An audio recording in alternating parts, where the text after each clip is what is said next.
Hey everyone, welcome to Trading Paperbacks. I'm your host, Josh Gilliam. I'm joined as always by my co-host, Gary Torres. Hello there.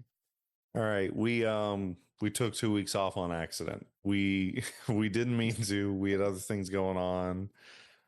We read the books and everything. Well, I read the books and we never recorded. So we're kind of here for a bit of a mini-sode, if you will, mini episode where we're essentially going to run through the books from last week and the week before, November 5th and 12th, respectively, um, and kind of give you guys the rundown on what was going out. And then we will be back later this week for a full rundown of the books that came out this week. How's that sound to you, Gary? You don't know why we're here. Nope, I'm just here for the ride, but it sounds good. I told you to get on the Zoom meeting. You said, okay. Yeah, Yeah. Yes, sir. we get on the grind, no So, matter how late it is. yeah, I will stress we are recording this at like 1 in the morning. So if we're going on crazy tangents, please forgive us. All right. We'll start off with the week of November 5th. Now as always, we cover 4 books. And that week we'll start off here with DC KOs Knightfight #1. So that was the spinoff of DC KO, which saw Batman. Spoiler alert, kind of. I feel like DC KO was like a month ago. It was, yeah. He died during that issue. Died Yep, because here we are following Batman. killing off And Batman off the rip was crazy. yeah, I feel like that was genuinely very surprising to people, but I didn't mind it. And of course, they did it so they could give him his own series. But I thought it was good. I need to read it, Yeah, but I it need was to really read good. literally a lot of these. We just haven't made time for any of these half the time. Too Yeah, many times. it's been a busy week. We're entering the holidays and things are getting going, and we're trying to prep for the end of the year. So it's just kind of a lot of things happened, and that's all right because we're doing it now, right? Yep, as long Two as we weeks somehow make later, time for it. 2 weeks later, we're finally talking about Batman 2 week Night old Fight. books. So yeah, it was really good. He's transported into like alternate futures where it's all the different Robins have taken up the mantle of Batman. So the first one, he goes into this alternate future and he has to fight Dick Grayson, who right now is the Batman of that respective future. Uh, really quite good, and people seem to like it. It got a like 4.5 out of 5. Yep, that's the number. Yeah, it was Looking at it good. right here. Oh shoot, he's got his information up. It's 4.1. Oh, close But to we four might and a as well half. say Not really. 4.5, just It was really good. I'm excited to see where bonus that series point 4 goes. points. Yeah. Yeah, yeah, it's good. Just big shock. A Batman property was good, right? Yeah. To who, you know? Yeah. Here's a book that I think actually scored the best out of all the ones we're going to talk about today. You think so? Um, well, I have the numbers written down, so like I know so. I don't know. You did say 4.5 when it was Well, I 4.1. can confirm this next one as a 4.2 out of 5. That being Alien versus Captain America #1. I can't believe this is the highest rated thing we're talking about here. It's an interesting concept if you give it to him, though. Well, I feel like Marvel really just loves pumping out this random versus series shit. You're not wrong. I Like, mean, what? uh, like Godzilla kills the Marvel Universe or something like that. Godzilla, yeah, we were talking about one It was, Predator kills the Marvel universe. yeah, and he's doing it with like Craven. So yeah, they're printing whatever over there and it's kind of entertaining, but also what are we doing? We're Yeah. gonna get to some what are we doing books later on. Makes Um you think, how are we getting like so far with these, you know? yeah, I know. Some of them are whole series. I don't know how these aren't one shots. I don't Like know. Alien versus Captain America, I feel like if they'd done an extended like 50-page issue, we could have knocked this out in one go. But for some reason, it's a mini series. Yeah.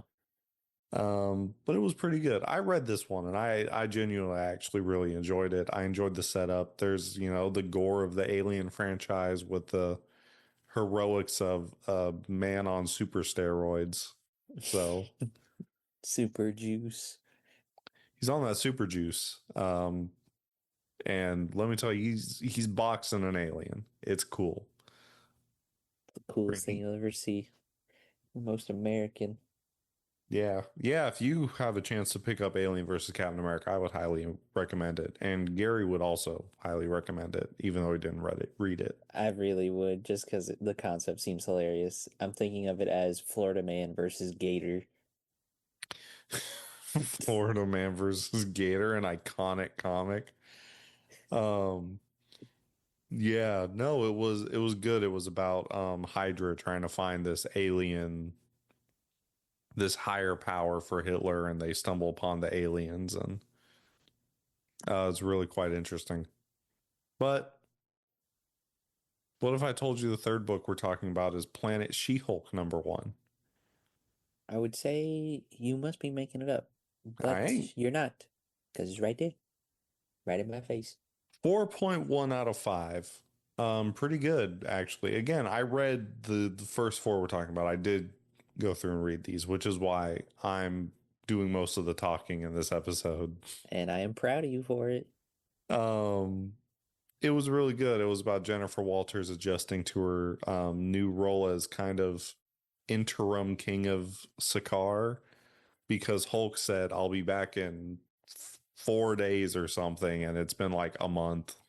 So she's playing sit-in for Sakaar. Pretty much, and she's very clearly not having a good time, and people, it's as is on Planet Hulk, are trying to take the crown via conquest. It's a whole thing. Yeah, she's getting fed up with it, I'm assuming. She's absolutely fed up with Because it. that's not It's even her MO. She just like does the fight and then she's done. Yeah, she's really, you could tell she's not interested, and it's fine. This was I believe the first offshoot from the Pages of Imperial line. Mm-hmm.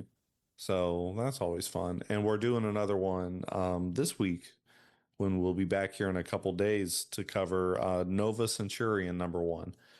I'm more excited for that one than I was for Planet She-Hulk, and that was really good. So I have very high hopes for Nova Centurion. Yeah, you're absolutely like infatuated with Nova. I just love a drunk space cop. Am I not allowed to love a drunken space cop? You know, I'll give it to you. I'll give it to Yeah. you. You can have it. As a man who's 4 beers deep himself, we love a drunk space cop. And he didn't share. I can't believe it. I shipped them to you, FedEx. Ooh. Moving on, Amazing X-Men #2. Off the back of #1, I thought this was a somewhat decent continuation. It's weird to do only 3 issues of this Amazing X-Men run and spend one of them. They essentially were sitting there playing two truths and a lie. Cyclops versus Magic. I don't know if you remember, we did cover issue 1 for this podcast. That we did. I don't know if you remember the end of that where they're transported into Magic's territory. Yeah, I Yeah, remember. well, that's revealed to be at some point Magic went into limbo and Darkchild returned. So that's pretty much just Dark Child. That ain't Hmm. magic. Yeah, at one point someone says like Magic is dead, Yeah, because she and never they came like back they out, get I'm assuming. really pissed at him. Mm, But yeah, it was a pretty solid issue with a 4 out of 5. we take those. We take those. Those are the Yeah. wins, if you ask me. It was good. It's an interesting run, but it has to like tie in with the other core issues of the Revelation, Age of Revelation story. And there's too many tie-ins. Yeah, and I think that's why it's not gonna go super far. It's just gonna like be a short amount, and then it's gonna break off into the sub series, And like depending how close the sub series is to the main, then like it'll try to connect it for you. Otherwise, it's whatever, you know. Yeah, It's its own thing. Like I think to Radioactive get Spider-Man. God, I hate Radioactive Spider-Man. I hate it so much. I think the only ones you need to read are like Book of Revelation, World of Revelation, and Amazing X-Men. Yeah. Those are all tying to the main line, I'd say. Like you I don't need think those are the Undeadpool. core. No, you do not need Undeadpool. He's just like there for some Yeah, reason. he's around. So is Peter Parker with 6 arms. Please don't read Radioactive Spider-Man. He's got the little I hands. hate the little hand. I hate looking at it. It bothers me. It looks like a bug hand, like a It cockroach. does. I hate it so much. Um, Oh boy. sucks. Some of these suck. Unbreakable X-Men was kind of interesting. The X-Men related ones are interesting. Why we're throwing in That sounds kind of Radioactive Spider-Man, biased. I don't understand. That sounds kind of biased. It's not biased. Why are we doing an X-Men event with Spider-Man? I don't understand it, Gary. I couldn't tell you. Well, that was all we had for November 5th. So we're going to move on to November 12th, where, get this, Marvel 1776 came out. Uh, Potential for Book of the Year. Yeah, totally. Yeah. Yeah. Sitting with a 3.2 out of 5. It's a masterpiece. It's, to some it is, because that is at in the 3 range, mixed. Some people loved it, some people didn't. Mm-hmm. I hear it is very much like a early 2000s comic book, like that art style, that story, and I think it's because God, I want to say they got J. Michael Straczynski. Yeah, he's writing this, and he is a very early 2000s comic writer. So it's about the Marvel characters going back in time to 1776 to prevent this tragedy, and it's mm, it garnered mixed reviews. So there you go. If you want to He's pick it like, up, you have to do so at your own risk. We cannot recommend it. he's like, it's a thing. Some stuff happens in it. Some people think it's good. Some people disagree. Yeah. You know what we should have going moving forward into the next episode in 2026 is a trading Mm, paperback stamp of approval for certain comics. just like a big stamp. Yeah. We gotta edit that in That's what I'll be spending our break doing. We do take a break coming a up here in lot lately. December. Oh Yeah, yeah, that too. I'll be spending our big December break only editing that one big stamp graphic. That's it. My family will miss me during Christmas. I'll be too busy editing the stamp. But Perfect. this one doesn't get it. I don't know why they felt the need to make a comic book with what characters are in this. I haven't even seen this cover just till now. I'm not gonna lie to you. I Dude, I there's really so could have many. I could have sworn I pulled this, but Uh, it turns out I didn't, which good, I guess. Um God, I can't believe this made it to print, genuinely. Benjamin Franklin is listed as the main character. and Cagliostro. And, and Cagliostro, as well as Captain America, Clea Strange, Doctor Strange, Hulk, Iron Man, Morgan Le Fay, Spider-Man, Cyclops, and the Invisible Woman. She's a cameo, apparently. What? Yeah, Why are that Scott Summers and Sue Storm cameos? They they made the probably cover. they probably helped them go back, and then they went back without him, pretty much. Yeah. This is also, this rating we're talking about is from 300 people. So this is not like a 20 people couldn't decide. This is a wider pool. Yeah, Terrible. Anyways, that'll come back as our comic book of the year later on. yeah. Yeah. We'll move along from that though. Fantastic Four slash The Flash, #1. Interesting thing. They're really kind of going in on the crossover comics as of recent. And I'm not opposed to it. I'm just surprised it's happening. Also, Uh, whereas the Batman's Deadpool book that came out under Marvel Comics hood of stuff. This one came out under DC's. yep. So I kind of like that, I think. Which I'm not sure why we're switching them, but I'm not against it. Maybe they're taking turns, you know. They're just swapping off who gets who, you know. Potentially. They're doing like probably little deals here and there. They're like, all right, you can have Batman, but we get the Fantastic Four for a week. Shit, maybe. And I even think coming up there's a isn't there a Batman Shazam book? See, And that would be good though, if you ask me. I'm sorry, not Batman, Superman. Superman Shazam. Yeah, I could have sworn I saw that somewhere coming up was a Superman slash Shazam, and it was the same thing, DC X Marvel, and um I don't know, a bunch of interesting stuff is coming out. I'm glad that they're doing the crossovers and cross promotion. I'm just a Yeah. little like, why now? Yeah. The end of the year, all these crossovers are starting to just pop up. Yeah. Kind of weird. I'm not against it though. Neither are the people. Nope. 3.9 out of 5. Not the best thing we've covered, but certainly not the The worst. worst. So, yeah, I don't It's a know. I thing. think that's an interesting enough combo. Yeah. I would pick that up, given the They chance. get to fight. They get to fight Gorilla Grodd. I thought that Mhm. was King Kong. I'm not gonna lie. I had to stare at it for a while. Yeah. Yeah, I think you should go pick that up, given the chance. I think Yeah, that's fun. it seems worth it.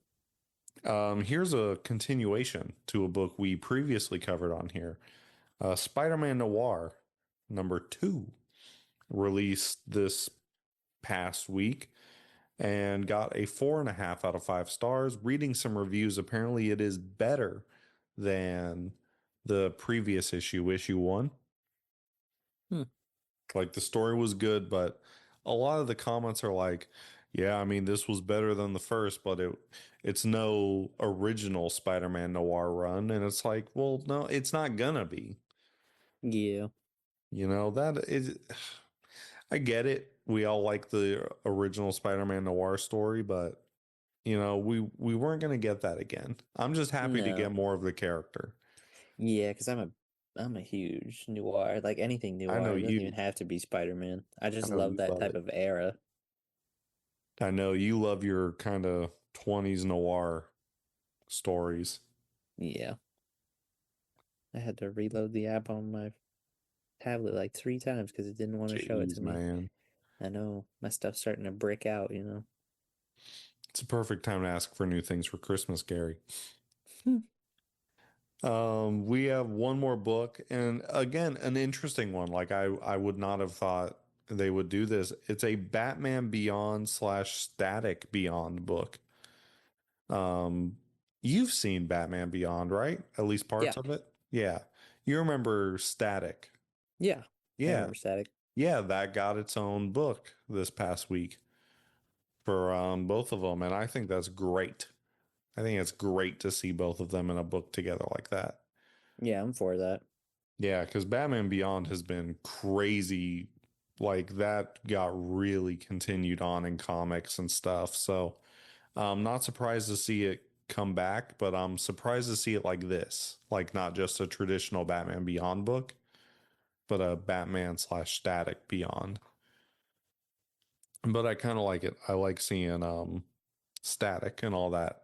He was kind of the uh, weird redheaded stepchild of the DCAU, that Yeah. show. He was kind of just there, if you ask me. Like they made a show for him, and it just feels like I looked at it and I was like, "What is he doing?" Half the Yeah. time, you know. Who greenlit this? He's like a teenager that's trying to like show morals. It's like it's a wannabe type of Spider-Man thing, if you ask me. Where like Yeah. he's trying to be morally good while at the same time being a superhero. Mm-hmm. And he's trying to just show people the right thing to do. And then you got Batman. That's just like I fight crime for like a living. Yeah. Um, I don't know. I liked Static Shock. I thought it was fun. Also, I'd like to alter my previous comment with Mm. him being a red-headed stepchild. No, he was the weird middle child. The red-headed stepchild was the Zeta Project. Do you remember that Oh one? yeah, yeah, yeah, Yeah. No one yeah. wants to include that with the DCAU. No, no, Yeah. So I felt like I had to clarify because I knew someone would leave a comment saying, somebody somewhere. actually, you remember the Zeta Project? It would have been my brother. My brother Yeah, would have left that comment. your brother would have just absolutely slammed the book over you. Shout out to my brother who randomly decided to watch the entire DCAU for the first time last year or at the beginning of this year. Mm-hmm. And like shotgun the whole thing. Incredible. That's commitment right there. He really did like Batman the animated series, Superman, Yeah, those are good. Static, all of it. He watched it. They're worth it. That's why they're all good. Oh, they are so good. But that's all we have. Also, I think that one, I don't know if I said it. That one was a 3.9 out of 5.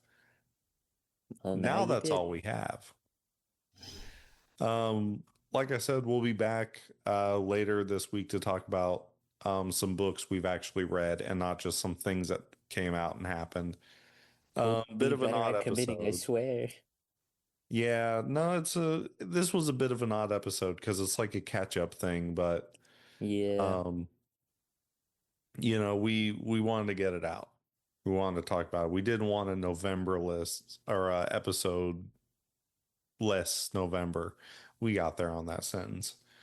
But we'll be back later in the week to talk about some stuff. If you like this, go watch. The last thing we did was the Hellboy Halloween special, which was a great time.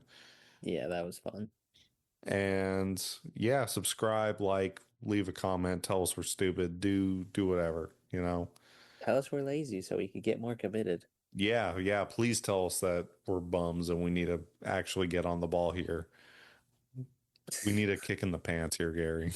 Honestly, I always show up in my freaking pajamas every time. I Yeah, don't I wear different know. clothes at this point. I know.